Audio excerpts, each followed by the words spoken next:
un día, cuando los fureros me dijeron si podía hablar hoy en esta presentación, yo personalmente me pregunté, ¿por qué me habrán mandado? Si en general nunca hablo catalán. Entonces me vino la historia de que pensé, como queramos y como nos gusta ser aún terroristas dentro del panorama cultural establecido, los señores fureros me han decidido de mandarme a mí. Bueno, quiero explicar en breves palabras lo que será el espectáculo de nombre Moors.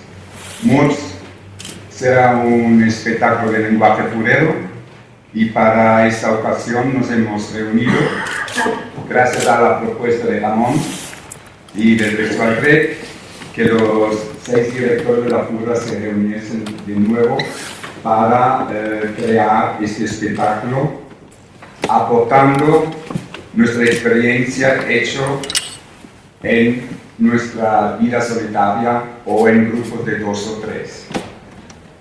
El concepto del espectáculo será multidisciplinar, multinarrativo y donde practicaremos la idea del contrapunto, que quiere decir concordancia armónica de voces contrapuestas.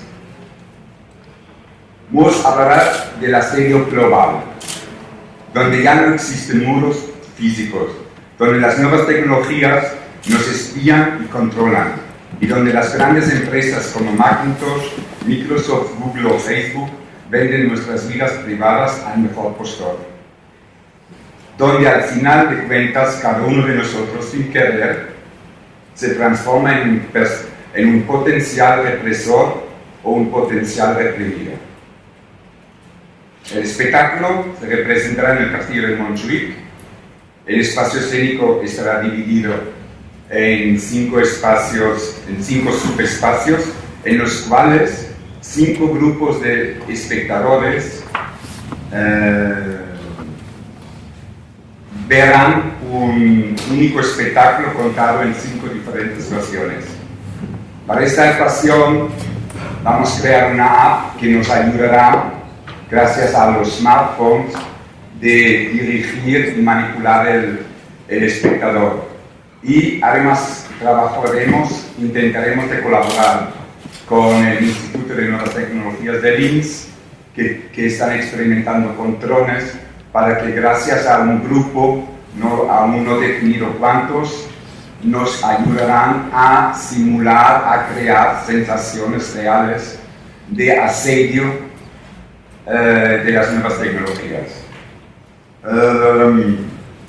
El espectáculo será, para los espectadores, el espectáculo será como siempre un espectáculo donde no hemos venido a consumir, sino a vivir una experiencia vivencial. Gracias. Gracias.